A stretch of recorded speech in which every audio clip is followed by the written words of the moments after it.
Welcome everyone, Costin here with my campaign overview guide for Tiktaq'to of the Lizardmen in Total War Warhammer 3, the other Lizardmen legendary lord that starts in the Southland, and arguably in some ways the more powerful choice, or certainly the one that has an easier starting situation out of the two. Let's go over the Lizardmen just a bit. The Lizardmen generic playstyle is focused on Saurus. The reason behind that is that Saurus are really good units. They trade well in Outresolve because of their high armor, relatively high armor, and good leadership. But Tiktaq'to is not focused on that. He is focused on Pterodon riders. His skink heroes get a Pterodon mount, every single one of them, and you start with the skink chief, which is a great way to start a campaign because he will have replenishment. You also start with a couple of skink cohorts, skink skirmishers, horned ones, and crucially Pterodon riders with bolas, with fire attacks and explosive damage on the regular attacks, as well as some regular Pterodon riders which have poison attacks but lack the explosive damage. But here's the thing about Tiktaq'to. He has faction-wide. Not only do skink heroes get the Pterodon mount, he gets campaign line of sight, and Pterodons gain a unique ability. Every single one of them, which are the drop rocks of Kotick. Now these are explosive rocks.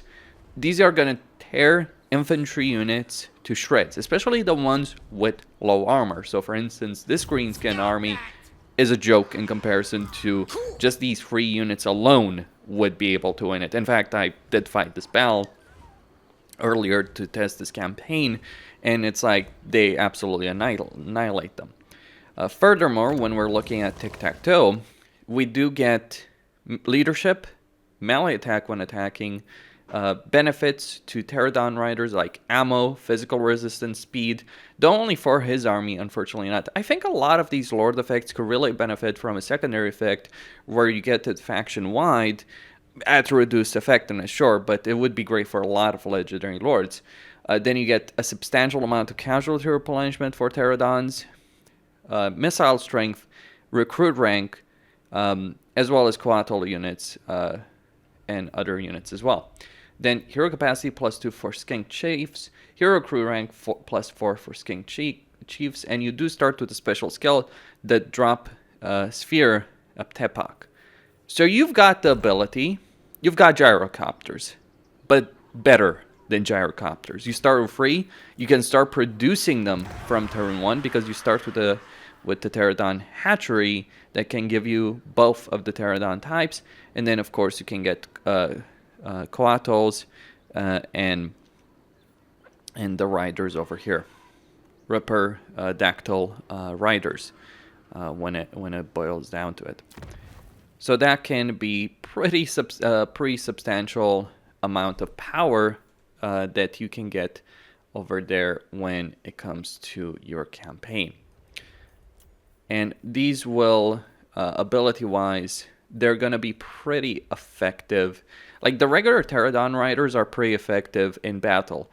They have low armor, but they do have a decent amount of melee stats, and they do have some pretty powerful range attacks against units with low armor.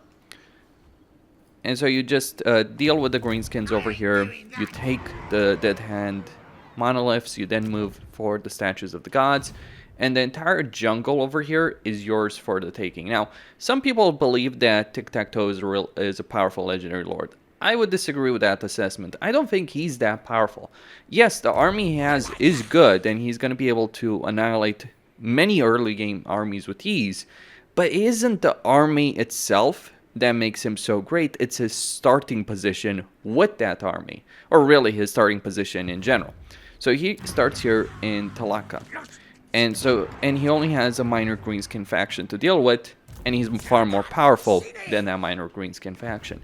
The other factions don't really care about them. In fact, in many campaigns, it's Tiktaq'to controlled by the AI that declares war on these other factions and harasses them. But Volkmar is not going to declare war on you. Manfred may do so, but he's got other issues to deal with. Krokar will likely leave you alone. The other Lizardmen factions will likely leave you alone. So you've got no natural opponent, no one that is eager to declare war on you. And you can colonize the entirety of the jungle, Khemri, and Araby in your campaign. That's what makes this campaign a cakewalk. Because you only got one minor enemy to deal with, and then you can pick and choose. Do you want to go after Manfred, take Kasabar for herself, take Volkmar out, take Bagar, Antok, or focus on taking the jungle, potentially? Maybe even destroying Teclis and going against Kairos Fateweaver here in the Chaos Waste, which, by the way, is your campaign objective. You do have various choices to pursue in this campaign. But, of course, those choices generally tend to be decided by the victory conditions. Your victory conditions for a short campaign victory condition, beyond occupying, looting, or sacking 30 settlements, are pretty easy to actually achieve. So you need to take the western jungles and then the central jungles. So you basically need to defeat the faction you start at war with. The one downside here is the Sun Tree Glades, which start out in ruin, and another faction like, for instance, this Lizardmen faction can take them and create an annoyance for you in your campaign. So you want to be quick when it comes to it. But you do have a way of doing it through the right over here. It is a bit, it can cost a bit, and it will, and if you try and force march on it, you won't be able to get out of it. But it does give you additional movement range. Considering the jungle can slow you down, this is a great feature to have in the campaign. You also start with good growth in your starting settlement because you got the grazing pastures, which will give you a substantial amount of growth, which will help get these settlements to a higher level, improve your economy. And you can just decide, okay, I'm just gonna use the starting army, get more Pterodon riders with fire attacks, with explosive fire attacks, just build a lot of them in this army. And with that one stack, you eliminate the greenskins, you get a lot of money, you can then focus on the other threats. Whether or not you want to go north, to the east, to the south. But victory conditions, going back to that, you do need to defeat Kairos to achieve your short campaign victory condition. That doesn't mean you should rush Kairos, though there might be a benefit in doing so, because it will prevent him from becoming too powerful. And I think Kairos himself may be a bit difficult for you to deal with your army. But of course, you can always engage in diplomacy with Teclis and help him out. The reason Kairos might be difficult is the power of your armies come from flying units that use explosives to do a lot of damage, but Kairos has barriers that can regenerate. So he's actually difficult to take down. You might need to use multiple armies against him, though by the time you engage with Kairos, you should control at least 2 entire provinces, maybe 3 entire provinces with the Jungle of the Gods. Or maybe you decide, you know what, before I deal with Kairos, let me deal with Manfred, Volkmar, etc. And the thing about that is that none of these guys is actually capable of countering you. I'm quite serious in this, because while Volkmar has some ranged units, that is true, the Imperial ranged units are just going to melt against the aerial power that you can bring to bear. Manfred has no counter to your ranged units, except Velbats and some other flying units, and generally he's going to be under pressure from other units. And besides, you can use your own ground-based range units to deal with those bats, and then use your Pterodons to tear his entire ground force to shreds, etc. He's even more limited. I mean, skeletal archers are not going to be able to stand up to Pterodons. In fact, when you're playing as the Tomb Kings, Tiktaq'to can actually be a pretty significant issue, because even if you do defeat Manfred quickly, etc., and Volkmar quickly, etc., Tiktaq'to shows up with an entire army that just wipes you out with bombardments from the air, and there's no easy way for you to counter that because your range units are pretty bloody terrible. I mean, you can win, it's not a problem, they do run out of ammunition eventually, but Tiktaq'to certainly punches above his weight when it comes to the factions that surround him. The only factions that can do really well against Tiktaq'to are the minor wood elves, but they're a minor faction, so they're not really that big of a threat. Potentially the dwarves if they were to have a full quarreler army.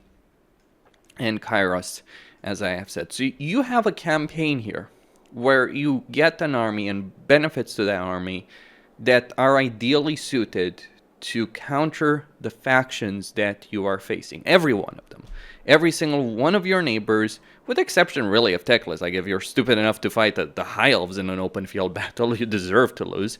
But I'm not really counting Teclis as a foe because it's more valuable to keep Teclis alive and have him counter Kairos. That's my perspective on the subject matter. It's worth him more to make an alliance with Teclis than wipe him out. That's what I think about that subject.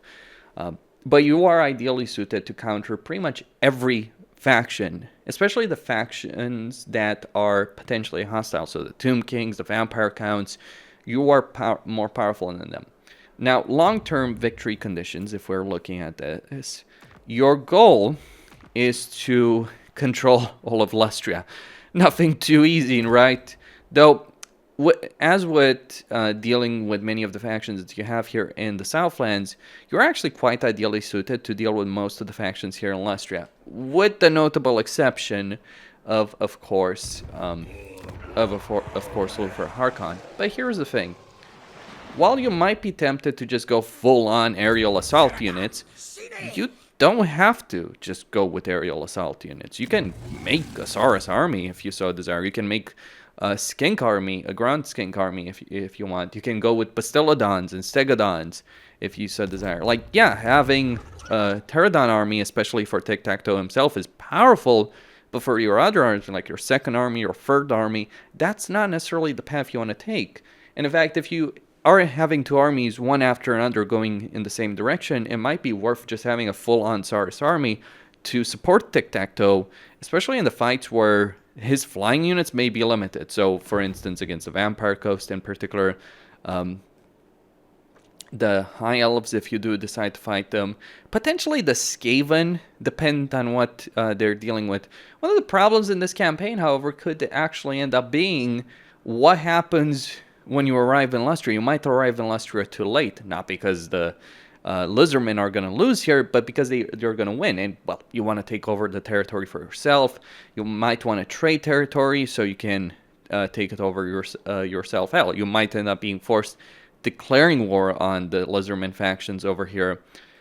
I don't think it's necessarily a great campaign. It can be fun, don't get me wrong. It can be fun just tearing Manfred, Cetra, and Volkmark to shreds. Absolutely, that is a good amount of fun.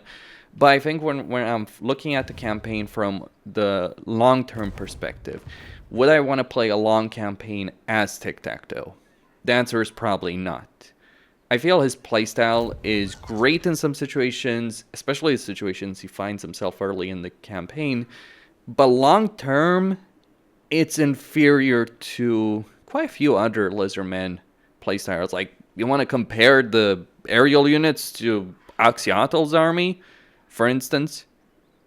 Axiotl beats the crap out of him. Or just the generic Lizardmen playstyle. Or Krakar, who really focuses heavily on Saurus. Or Itza.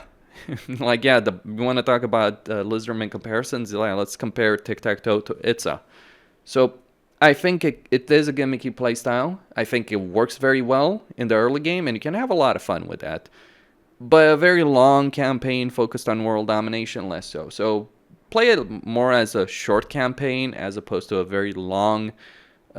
Don't jump into this with the idea that, oh, I'm going to take over the entire world, because it's not necessarily ideally suited for that, from my perspective. Costin here, signing out. Don't forget to subscribe, like, enable notifications, and stay tuned for more.